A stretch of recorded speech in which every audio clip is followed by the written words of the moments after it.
तो नेक्स्ट हम लोग फर्टिलाइजेशन को पढ़ेंगे। तो आपका जो गैमीट स्पर्मेटोजेनेसिस और oogenesis के बाद जो है स्पर्म और ओवा का फॉर्मेशन हुआ। तो आपका स्पर्म और ओवा मीन्स मेल गैमीट और फीमेल गैमीट का फ्यूज़न आपका फर्टिलाइजेशन कहलाता है। तो ये फर्टिलाइजेशन आपका 2 टाइप्स का होता है। एक आपका एक्सटर्नल मीन्स बॉडी के बाहर, दूसरा आपका इंटरनल मीन्स बॉडी के अंदर। तो आपका एक्सटर्नल में जो भी आपके गैमीट्स हैं, ओवा और स्पर्म, दोनों को बॉडी के बाहर मीन्स वाटर में जो है इजेक्ट आउट कर दिया जाता है और ये फर्टिलाइजेशन आपका गैमीट का पानी में ही होता है। तो आपकी क्लास फिशेस, एम्फीबिया और इकाइनोडर्मेटा में, ठीक है, ये तीनों में आपका जो फर्टिलाइजेशन होता है वो एक्सटर्नल होता है। जबकि इंटरनल फर्टिलाइजेशन में, ठीक है, फीमेल बॉडी के अंदर आपके मेल गैमीट को जो है डिपॉजिट किया जाता है। ठीक है, जो भी आपका स्पर्म है उसको फीमेल की बॉडी में छोड़ दिया जाता है। तो हम बात करेंगे आपका वहाँ पे जो फर्टिलाइजेशन होता है, ठीक, फीमेल के अंदर, तो वो अगर लोअर पार्ट, कुछ एनिमल्स में आपका लोअर पार्ट ऑफ ओविडक्ट में होता है, तो इसका एग्जांपल है आपका यूरोडेल्स में। यूरोडेल्स में जो भी फर्टिलाइजेशन होगा मीन्स ओवा और स्पर्म का फ्यूज़न, वो आपका ओविडक्ट के लोअर पार्ट में होगा, यूरोडेल्स में। नेक्स्ट है आपका कि fertilisation upper part of oviduct में होता है। तो मोस्टली आपका जो फर्टिलाइजेशन वो अपर पार्ट में ही होता है। तो आपका सैलेमेंडर, एप्स, रेप्टाइल और मैमल्स में जो फर्टिलाइजेशन होगा वो ओविडक्ट के अपर पार्ट में होगा। और हम बात करें बहुत ही स्पेसिफिक कि कहीं कहीं फर्टिलाइजेशन आपका ओवेरियन फॉलिकल्स में ही हो जाता है। तो गैम्बूसिया ऑफ एफिनिस नाम की आपकी फिश है, ठीक है, जो कि मच्छर के लार्वा को भी खाती है, बहुत माइन्यूट फिश होती है, ये इटली से आई है, ठीक है, गैम्बूसिया एफिनिस। तो इनमें जो आपका ओवेरियन फॉलिकल में फर्टिलाइजेशन होता है और कुछ यूथेरियन मैमल में। द एग्जाम्पल इज इरिकुलस। तो ये आपके एग्जामिनेशन पॉइंट ऑफ व्यू से जो है काफ़ी इम्पॉर्टेंट है। तो नेक्स्ट हम लोग मैकेनिज्म की बात करें कि फर्टिलाइजेशन की मैकेनिज्म कैसे होती है। तो मैकेनिज्म में हम लोग देखें तो आपका फर्टिलाइजेशन 5 स्टेप में पूरा होता है। The first is the meeting of gametes, ठीक है। तो सबसे पहले हम बात करें आपकी गैमीट्स की मीटिंग हो सके, मीन्स आपका एग से जो स्पर्म है वो मीट हो सके। दूसरा आपका है बैरियर पेनिट्रेशन, ठीक है। तो जब आपका जो भी स्पर्म है वो जब एग से आकर के इस तरीके से वो स्पर्म एग को ढूंढ लेगा, मीन्स ये मूव करके आ रहा है, तो जो भी बैरियर्स मैंने आपको बताए, ठीक है, जो सेकेंडरी और जो आपके प्राइमरी और सेकेंडरी एग मेम्ब्रेन के फॉर्म में है, इस स्पर्म का काम होगा कि उनको पेनिट्रेट करके अंदर पहुंचना। उसके बाद आपका स्पर्म और एग का फ्यूज़न होगा, मीन्स अब आपकी सारे बैरियर्स को, जो सेकेंडरी और प्राइमरी आपकी मेम्ब्रेन है, जब उसको क्रॉस करके ये स्पर्म अंदर पहुंच जाएगा, तो इस स्पर्म का हेड एक्रोसोम और जो वहाँ पे आपका प्लाज्मा मेम्ब्रेन है एग का, उनके बीच में रिएक्शन होगा, मीन्स अब ये स्पर्म उसको पेनिट्रेट करेगा, तो that is called sperm and egg fusion. फिर आपका चौथा स्टेप है कि एग का एक्टिवेशन हो जाएगा, ठीक है, मीन्स ये एग एक्टिवेट हो जाएगा। और पांचवा है आपका migration of pronuclei and amphimixis, means आपका जो भी प्रोन्यूक्लियाई स्पर्म का जो न्यूक्लियस है, ठीक, वो एन इन नंबर है, वो आपका माइग्रेट कर जाएगा एग के न्यूक्लियस के पास और दोनों का फ्यूज़न हो जाएगा, दैट इज कॉल्ड एम्फीमिक्सिस। और आपकी जो दोनों सेल एन इन नंबर है, एन इन नंबर, वो फ्यूज़ होकर के एक जाइगोट का फॉर्मेशन करेगी और जाइगोट आपका डिप्लॉयड होगा। तो सबसे पहले स्टेप को हम लोग देखते हैं, द मीटिंग ऑफ गैमीट्स। आपका कौन सा स्पर्म, ठीक है, एग के पास पहुंचेगा, ये बिल्कुल जो है चांस पे डिपेंड करता है। तो जब आपका एक्सटर्नल फर्टिलाइजेशन होगा, ठीक है, वाटर में, तो वहाँ पे ओवा मूव करके जो है एग तक आपका वहाँ पे स्पर्म मूव करके ओवा तक पहुँचेगा। और वर्टिब्रेट्स में हम बात करें जहाँ पे इंटरनल फर्टिलाइजेशन है, वहाँ पे आपका पैसिव मूवमेंट होगा। हम लोग बात करेंगे फीमेल के जेनाइटल ट्रैक में जो है कॉन्ट्रैक्शन होगा, मसल्स में कॉन्ट्रैक्शन होगा, जिससे जो है स्पर्म को अंदर जाने में हेल्प मिलेगी। तो जब आपका जो स्पर्म है, ठीक है, वो ओवा से मीट हो जाएगा, तो इसको हम लोग एग्लूटिनाइजेशन, फर्टिलाइजन और एंटी फर्टिलाइजन रिएक्शन भी कहते हैं, ठीक है। क्योंकि अब आपका जो कोई भी आपका ये सपोज ओवा है, ठीक है, तो ये अपने एक स्पेसिफिक मीन्स अपनी ही स्पीसीज के स्पर्म से कांटेक्ट करेगा, ठीक है। तो यहाँ पे दोनों के सरफेस पे एक रिएक्शन होती है दैट इज कॉल्ड फर्टिलाइजिंग और एंटी फर्टिलाइजिंग रिएक्शन, और इसको हम लोग एग्लूटिनाइजेशन भी कहते हैं, क्योंकि आपने देखा है कि जो आपके एंटीबॉडी होते हैं, ठीक है, वो एक स्पेसिफिक एंटीजन से ही इंटरेक्ट करता है, ठीक। आपका जो एंटीबॉडी एंटीजन रिएक्शन होता है वो बहुत ही स्पेसिफिक होता है, सेम एज यहाँ पे आपका जो रिएक्शन है आपके स्पर्म और ओवा के बीच में, ये भी काफ़ी स्पेसिफिक है। सो इट इज़ कॉल्ड एग्लूटिनाइजेशन और फर्टिलाइजिंग और एंटी फर्टिलाइजिंग रिएक्शन। तो सेम एज एंटीबॉडी और एंटीजन रिएक्शन, आप देख रहे हैं ये आपका रेड कलर से स्पर्म बनाया हुआ है और ये ब्लैक कलर से ओवा, ठीक है। तो स्पर्म के पास कुछ स्पेसिफिक ये रिसेप्टर्स होते हैं, ठीक है, जो, और आप देख रहे हैं ओवा के पास इस स्पर्म के लिए आपका एंटी रिसेप्टर है, ठीक। तो ये आपका एक लॉक एंड की मॉडल भी कहलाता है। हम लोग बात करें तो लॉक एंड की मॉडल की तरह आपका जो एक स्पीसीज का स्पर्म होगा सेम स्पीसीज के ओवा को ही फर्टिलाइज करेगा, दूसरे ओवा को फर्टिलाइज नहीं कर पाएगा। तो एग्लूटिनाइजेशन रिएक्शन में हम बात करें तो FR लिली ने सबसे पहले बताया कि जो आपका ओवा होता है, ठीक है, वो एक ग्लाइकोप्रोटीन सीक्रेट करता है and that glycoprotein is called fertilizin, ठीक है। ये ग्लाइकोप्रोटीन होता है। तो आप देख रहे हैं ये ग्लाइकोप्रोटीन में आपका दो पार्ट है, पहला पार्ट आपका ग्लाइकोजन, दूसरा पार्ट आपका प्रोटीन, मीन्स आपका ये एक अमीनो एसिड है। तो इस ग्लाइकोप्रोटीन में हम बात करें मीन्स आपके मोनोसेक्राइड में ग्लूकोज, फ्रक्टोज और गैलेक्टोज, ये कुछ भी हो सकता है, ठीक है। और आपका जो प्रोटीन वाला पार्ट होगा यहाँ पे आपके अमीनो एसिड्स पाए जाएंगे इन फर्टिलाइजिन। और आपका जो स्पर्म होता है, ठीक है, वो एक सब्सटेंस सीक्रेट करता है that is called anti fertilizin, ठीक है। मीन्स इस फर्टिलाइजिन का अपोजिट, इस फर्टिलाइजिन का अपोजिट जो कि उससे आकर के ऐड होगा that is called anti fertilizin. और ये एंटी फर्टिलाइजिन आपका एसिड प्रोटीन होता है। तो फर्टिलाइजिन और एंटी फर्टिलाइजिन, ठीक है। तो ओवा के ऊपर आपका फर्टिलाइजिन पाया जाएगा और स्पर्म के ऊपर आपका सब्सटेंस जो है एंटी फर्टिलाइजिन पाया जाएगा।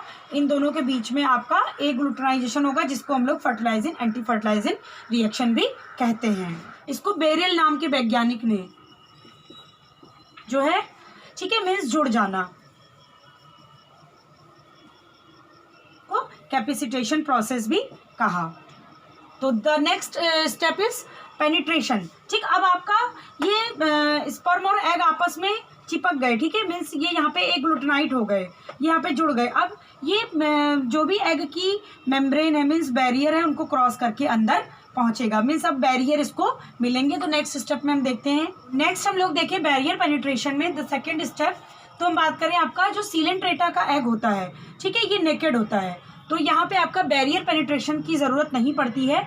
जबकि बाकी जो आपके एनिमल्स होते हैं उनमें स्पर्म लाइसिन नाम का एक जो है केमिकल रिलीज होता है एक्रोसोम से, मीन्स स्पर्म सेल से, जिससे जो आपकी जो बैरियर होते हैं मीन्स जो भी आपकी प्राइमरी सेकेंडरी मेम्ब्रेन होती है उसको जो है लाइस कर दिया जाता है, मीन्स गला दिया जाता है, ठीक है, लाइसिस कर दी जाती है।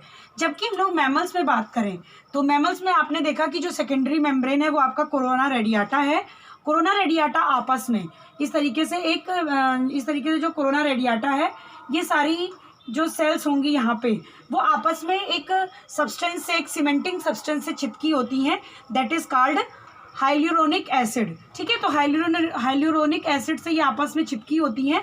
तो इस मैमल्स में आपके इस जो भी स्पर्म का हेड होगा मीन्स आपका एक्रोसोम होगा, वहाँ पे एक स्पेसिफिक सब्सटेंस, एक लाइसिन पाया जाता है दैट इज कॉल्ड हाइल्यूरोनिडेज एंजाइम। और ये एंजाइम हाइल्यूरोनिडेज एंजाइम जो है वो इस सीमेंटिंग सब्सटेंस को जो है की लाइसिस कर देता है, मीन्स गला देता है, मीन्स हाइल्यूरोनिक एसिड की लाइसिस कर देता है और इस जो है पेनिट्रेट करने में सफल होता है। तो नेक्स्ट स्टेप हम देखेंगे एक्रोसोम रिएक्शन, मीन्स आपका जो भी प्लाज्मा मेम्ब्रेन है एग की और आपका एक्रोसोम का रिएक्शन। तो हम लोगों ने इससे प्रीवियस स्टेप में देखा कि बैरियर पेनिट्रेशन में हमारे एक्रोसोम के अंदर जो एंजाइम है वो आपका एग मेम्ब्रेन को पेनिट्रेट कर चुका है, मीन्स आपकी जो कोरोना रेडियाटा होगी सेकेंडरी मेम्ब्रेन उसको पेनिट्रेट कर चुका है। अब आपका स्पर्म और एग का फ्यूजन होगा, तो it is also called acrosome reaction. ठीक है, इसको हम लोग एक्रोसोम रिएक्शन भी कहते हैं, क्योंकि अब आपका एक्रोसोम के अंदर से, ठीक, जो हम लोगों ने प्रीवियस स्पर्मायोजेनेसिस में पढ़ा था कि गोल्जी बॉडी की हेल्प से आपका एक्रोसोम का फॉर्मेशन होता है, तो अब आपकी ये एक्रोसोम जो है वो एग मेम्ब्रेन से फ्यूज होगी और धीरे धीरे जो है स्पर्म का हेड और उसके बाद न्यूक्लियर इंटर करेगी, एग के अंदर इंटर करेगी। तो सबसे फर्स्ट हम लोग फिगर में देखें तो हम लोग देखेंगे आपकी एग्रोसोम की जो मेम्ब्रेन होगी और स्पर्म की जो प्लाज्मा मेम्ब्रेन होगी दोनों रप्चर हो जाएगी। ठीक है, और एक ट्यूब लाइक स्ट्रक्चर बनाएगी, जो ट्यूब लाइक स्ट्रक्चर आपका जो है वो एग के अंदर इंटर करेगा। तो जो भी इसके अंदर आपका लाइसिन वाला एंजाइम भरा हुआ था वो लाइसिन एंजाइम एग मेम्ब्रेन को रप्चर करने में काम देगा। फिगर नंबर 2 में हम देख रहे हैं कि जो सेंटर पार्ट है, ठीक है, जो एक्रोसोम का सेंटर पार्ट है वो आपका थोड़ा सा पीछे हुआ और इस तरीके से, ठीक है, इस तरीके से भी ट्यूब लाइक स्ट्रक्चर बनाएगा and this is called acrosomal tube. तो इस तरीके से आपने देखा कि एग की जो मेम्ब्रेन थी उसमें आपका एक्रोसोमल ट्यूब इंटर कर गया है। तो ये कॉर्टिकल ग्रेन्यूल आपके जो है वो पेरीफेरी के चारों तरफ अरेंज होते हैं। ठीक है, अगर हम बात करेंगे तो इस तरीके से एग के चारों तरफ इस तरीके से अरेंज्ड होते हैं ये कॉर्टिकल ग्रेन्यूल। तो फिगर नंबर 5 में हम देख रहे हैं कि आपका जो ये स्पर्म है वो एग की प्लाज्मा मेम्ब्रेन को भी पेनिट्रेट कर चुका है। ठीक है, और जैसे ही ये एग की प्लाज्मा मेम्ब्रेन को पेनिट्रेट करेगा जो आपके कॉर्टिकल ग्रेन्यूल होंगे, ठीक है, ये कॉर्टिकल ग्रेन्यूल इस तरीके से रप्चर हो जाएंगे और रप्चर होने के बाद, ठीक है, रप्चर होने के बाद जो भी इनके अंदर ये जो है सब्सटेंस फिल है वो उसको बाहर की तरफ जो है इमिट आउट कर देंगे और एक मेम्ब्रेन का फॉर्मेशन करेंगे जो आपकी फर्टिलाइजेशन मेम्ब्रेन कहलाएगी। ठीक है, तो इस तरीके से एग के चारों तरफ, तो फिगर नंबर 6 में आप देखेंगे ये रेड कलर से एक कॉर्टिकल ग्रेन्यूल ने फर्टिलाइजेशन मेम्ब्रेन का फॉर्मेशन कर दिया है एग के चारों तरफ। इस मेम्ब्रेन के फॉर्मेशन में कॉर्टिकल ग्रेन्यूल का बहुत ही बड़ा रोल होता है।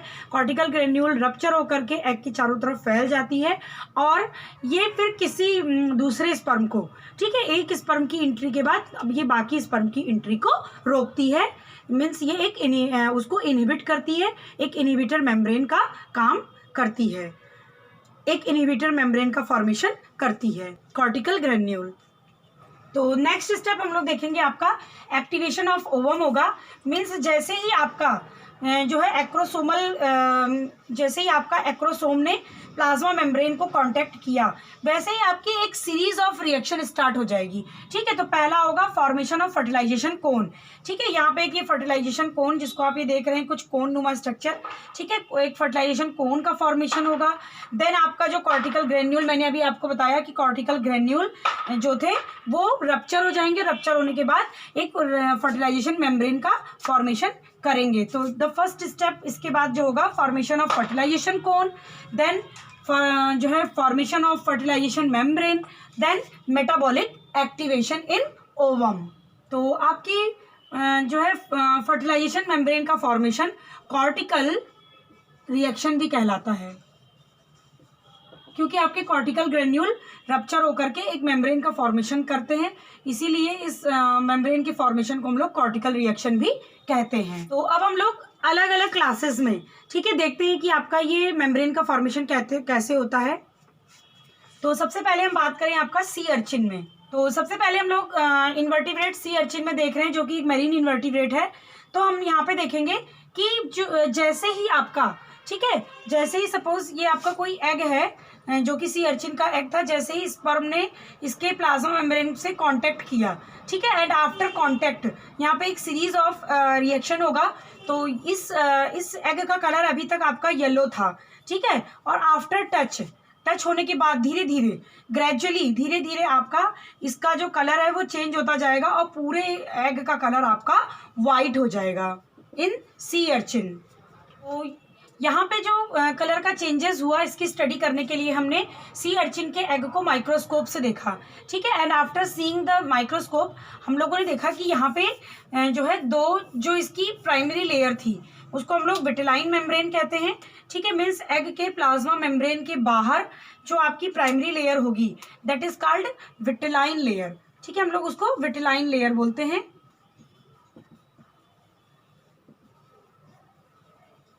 और ये आपका एग का प्लाज्मा मेम्ब्रेन है और एग के अंदर इस तरीके से यहाँ पे कॉर्टिकल ग्रेन्यूल्स पाए जा रहे थे, ठीक है।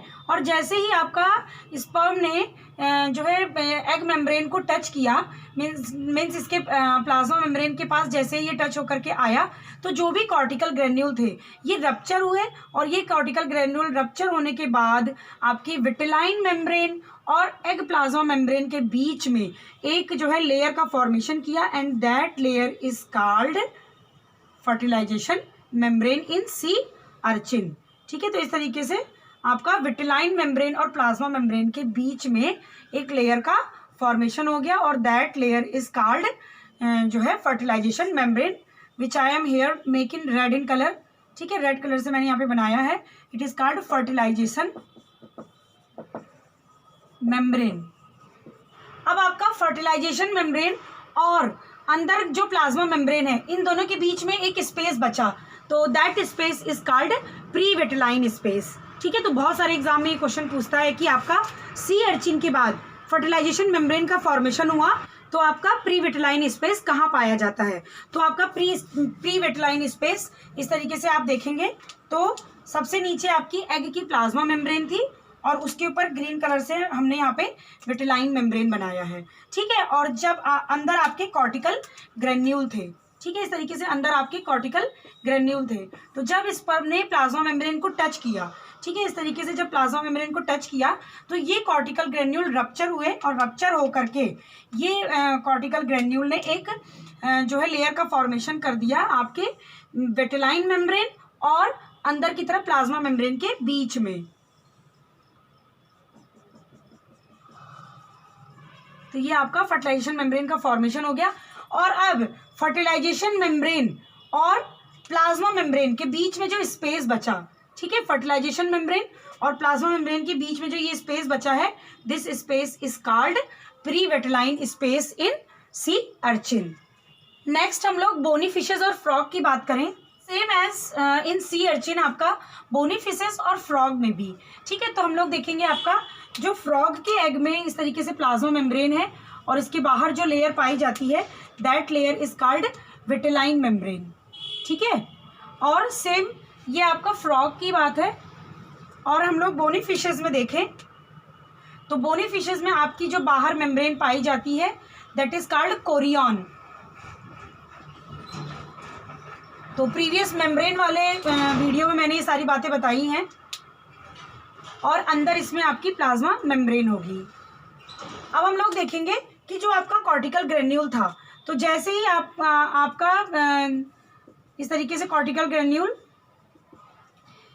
अंदर चारों तरफ पेरीफेरी में जो है फैला हुआ है और ये कॉर्टिकल ग्रेन्यूल भी आपका गोल्जी बॉडी से ही बना होता है। तो प्रीवियस सारे वीडियो अगर आप लोग लगातार देखते रहेंगे तो ये सारी बातें आपको रिपीट करने की ज़रूरत नहीं पड़ेगी। तो अब हम लोग देखेंगे कि फ्रॉग में रप्चर होने के बाद एक फर्टिलाइजेशन मेम्ब्रेन का फॉर्मेशन होगा विटिलाइन मेम्ब्रेन और प्लाज्मा मेम्ब्रेन के बीच में, बट फिश में ऐसा नहीं होता है, ठीक है। फिश में आपका कोरियन और प्लाज्मा मेम्ब्रेन के बीच में किसी भी सेकेंडरी मीन्स फर्टिलाइजेशन मेम्ब्रेन का फॉर्मेशन नहीं होगा। यहाँ पे क्या होता है कि कॉर्टिकल ग्रेन्यूल के रप्चर होने के बाद जो भी लिक्विड सब्सटेंस सीक्रेट होता है वो आपके जो है कोरियन मेम्ब्रेन को, ठीक है, और हार्ड कर देता है। ये कोरियन मेम्ब्रेन को ही और हार्ड बना देगा, टेंड कर देगा, बट किसी भी नई जो है लेयर का यहाँ पे फॉर्मेशन नहीं होता है इन फिशेस। तो इस तरीके से यहाँ पे जो आपकी कोरियन लेयर थी वो और भी ज़्यादा मोटी हो गई और भी ज़्यादा टेंड हो गई। नेक्स्ट हम लोग मैमल में देखेंगे। तो मैंने आपको बताया था कि मैमल्स में सभी मैमल्स में आपका कॉर्टिकल ग्रेन्यूल नहीं पाए जाते। हैमस्टर, मैन और आपका रैबिट में केवल कॉर्टिकल ग्रेन्यूल पाया जाता है। तो यहाँ पे आपकी जो आउटर लेयर होती है उसको हम लोग जोना पेलिसिडा बोलते हैं और अंदर आपका एग का प्लाज्मा मेम्ब्रेन होगा, ठीक है। तो यहाँ भी आपके यहाँ पे जो कॉर्टिकल ग्रेन्यूल होंगे वो एक फर्टिलाइजेशन मेम्ब्रेन का फॉर्मेशन करेंगे, ठीक है, बट वो फर्टिलाइजेशन मेम्ब्रेन धीरे धीरे डिसॉल्व हो जाती है। तो आपका मैन, हैमस्टर और रैबिट में भी कोई सेकेंडरी जो है फर्टिलाइजेशन मेम्ब्रेन नहीं बनती है। तो नेक्स्ट हम लोग ऐसे एनिमल्स, ऐसे क्लास में बात करेंगे जिनमें आपका कॉर्टिकल ग्रेन्यूल नहीं पाए जाते हैं। तो आपका urodeles, amphibia, insect and some mammal like rat and guinea pig. तो यहाँ पे आपका जो कॉर्टिकल रिएक्शन वाली प्रोसेस है वो यहाँ पर नहीं होगी। तीसरा हम देखेंगे कि हमारा मेटाबॉलिक चेंजेस क्या क्या होंगे एग में। सबसे पहला चेंज जो मैंने आपको बताया है कि हमारे जो एग में oogenesis होती है, ठीक है, वो प्री बर्थ मीन्स आपके गर्ल्स के बर्थ के टाइम पर ही कई लाखों में जो है, मैंने oogenesis वाली वीडियो में बताया था कि कई लाखों में आपके ग्रेफियन फॉलिकल्स का डेवलपमेंट हो जाता है और ये फॉलिकल जो है प्यूबर्टी आने पर जो है 1 बाय 1 करके आपके जो है डेवलप होते हैं, ठीक है। तो हम बात करेंगे कि जब आपका, ठीक है, जो मैच्योर ग्रेफियन फॉलिकल्स होगा जिसके पास सारी ये मेम्ब्रेन पाई जाएंगी, मीन्स आपका जो पेल्यूसिडा, जोना पेल्यूसिडा प्राइमरी, उसके बाद आपकी रेडियाटा सेकेंडरी, फिर आपका एक्सटर्ना और देन इंटरना। तो इस तरीके से आप लोगों ने देखा ये ग्रेफियन फॉलिकल पूरी तरीके से मैच्योर हो गया है। Now the egg sperm penetrate, ठीक है, अब स्पर्म ने पेनिट्रेट कर दिया। तो जैसे ही यहाँ पे स्पर्म ने जो इसके प्लाज्मा मेम्ब्रेन को पेनिट्रेट किया तो उसी दौरान आपका मेटाबॉलिक चेंजेस होगा एग में। आपका जो माइटोसिस थी, क्योंकि आपकी जो है रुकी हुई थी, वो माइटोसिस यहाँ पे आपकी कंप्लीट होगी। प्रोटीन सिंथेसिस इसमें जो है बढ़ जाएगी, मोर प्रोटीन सिंथेसिस, क्योंकि अब यहाँ पे आपका डिवीज़न होगा, ठीक है, सेल डिवाइड होना है। तो यहाँ पे एक सेकेंडरी पोलर बॉडी का फॉर्मेशन होगा और एक आपका कंप्लीट एग मैच्योर होगा और वो स्पर्म के साथ पूरी तरीके से अपने न्यूक्लियस को स्पर्म न्यूक्लियस के साथ फ्यूज करेगा, जो कि हम नेक्स्ट स्टेप में पढ़ेंगे। और आपके रेस्पिरेटरी चेंजेस भी एग में ज़्यादा हो जाएंगे, मीन्स इंक्रीज हो जाएंगे। तो नेक्स्ट और लास्ट स्टेप हम लोग देखेंगे migration of pronuclei and amphimixis. तो अब हम लोग इसमें देखेंगे आपका फिगर में कि ये आपका मेल प्रोन्यूक्लियस है, इट इज मेल प्रोन्यूक्लियस, और इसके साथ ही साथ जो हमारा सेंट्रियोल था, ठीक है, वो भी एग के अंदर आ गया है। And this centriole is divided into 2, ठीक है, ये 2 भागों में इस तरीके से डिवाइडेड हो जाएगा और यहाँ पर एक स्पेंडल नुमा जो है स्ट्रक्चर का फॉर्मेशन करेगा। That is spindle is called achromatic spindle fibres, ठीक है, उसको हम लोग एक्रोमेटिक स्पेंडल फाइबर कहते हैं क्योंकि वो एक्रोसोम के मीन्स आपके स्पर्म के जो है सेंट्रियोल से बना है। तो नेक्स्ट हम लोग देखेंगे आपका मेल प्रोन्यूक्लियस और फीमेल प्रोन्यूक्लियस का फ्यूजन आपका एम्फीमिक्सिस कहलाता है। तो यहाँ पे फिगर में ये दिखाया गया है, this layer is zona pellucida again, ठीक है, ये आपकी जोना पेल्यूसिडा लेयर है और अंदर आपकी this one is the plasma membrane, ठीक है, अंदर ये प्लाज्मा मेम्ब्रेन है। अब आपका स्पर्म पूरी तरीके से इंटर कर चुका है, ठीक है, और ये स्पर्म का आपका मेल प्रोन्यूक्लियस है और साथ ही मैंने आपको बताया यहाँ पे इसके सेंट्रियोल लगे होते हैं, ठीक। तो ये सेंट्रियोल भी 2 पार्ट में डिवाइड हो जाते हैं और हम लोग बात करेंगे माइक्रोलेसिथल अगर एग होगा तो आपकी जो एम्फीमिक्सिस की प्रोसेस है वो बिल्कुल सेंटर ऑफ द योक, बिल्कुल सेंटर ऑफ द एग होगी। लेकिन अगर आपका एग टीलोलेसिथल है, उसमें योग की मात्रा बहुत ज़्यादा है, तो आपके एनिमल पोल में, ठीक है, मीन्स जहाँ पे आपका फीमेल का प्रोन्यूक्लियस सिचुएटेड होता है, एग का प्रोन्यूक्लियस सिचुएटेड होता है ऊपर की तरफ एनिमल पोल पर, ठीक है, एनिमल पोल पर आपकी ये प्रोसेस होगी एम्फीमिक्सिस की इन टीलोलेसिथल egg.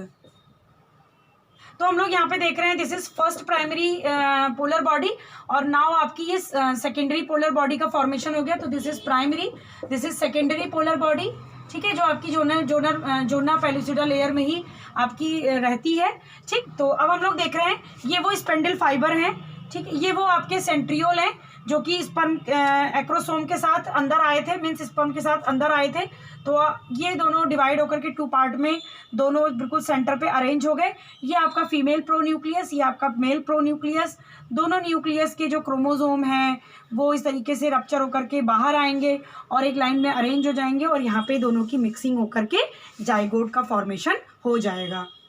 And soon after fertilisation, जैसे ही and soon after the formation of zygote, जैसे ही आपका जाइगोट का फॉर्मेशन होगा यहाँ पे आपका फर्स्ट क्लीवेज स्टार्ट हो जाएगा। मीन्स यहाँ पे तुरंत आपका डिवीजन होगा और सेल 1 से 2 भागों में डिवाइड होगी। अब सारे डिवीजन आपके माइटोटिक होंगे, मीन्स आपका जो भी एनिमल है एनिमल का फॉर्मेशन होगा। तो नेक्स्ट वीडियो में हम लोग क्लीवेज, फिर आपका ब्लास्टुलेशन, गैस्टुलेशन, ये सारी चीज़ें पढ़ेंगे।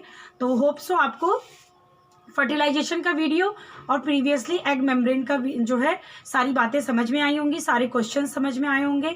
तो अगर आपको वीडियो समझ में आया हो तो इसे लाइक करें, फ्रेंड्स के साथ शेयर करें और प्लीज़ अपने वैल्यूएबल कमेंट्स जो है कमेंट सेक्शन में लिखें। Thank you very much.